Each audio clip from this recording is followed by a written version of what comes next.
Tässä muutama vinkki, mitä voidaan kotona tehdä, kun kenkä laitetaan vaikka talviteloille tai otetaan kesäkäyttöön tai miten ketä ikinäkin haluaa tehdä, niin kotona voi myös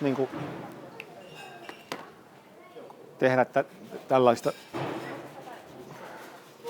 hoitoa kengälle, että saadaan kengän ikää pidennettyä. Ensin kannattaa tietenkin pestä, jos kenkä on erittäin likainen, että saadaan tähän erittäin hyvä lopputulos. Että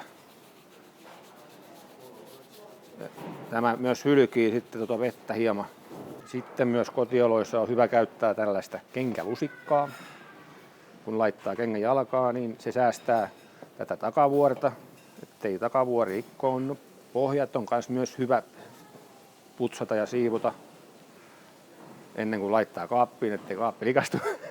Ja muutenkin, jos on jäänyt jotakin, niin se kans pidentää kengän ikää. Jos esimerkiksi toisiin kenkiin jää jotakin santaa ja jotain, niin ne kuluttaa tätä pohjaa erittäin paljon. Sitten on tämmöisiä näitä keinomateriaalisia kenkiä, mihin voidaan käyttää sitten tämmöistä silikonisientä. Sitä vaan hinkataan tähän pintaan näin. Siitä saadaan kiiltävä hyvä pinta sitten ja se on näyttävä näköinen.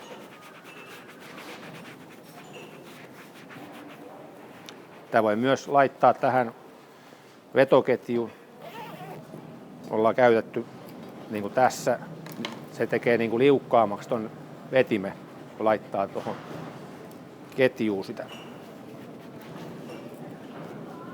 Kun yleensä näissä on sitten semmosia, että nämä menee aika liukkaasti jo, eikö mennyt?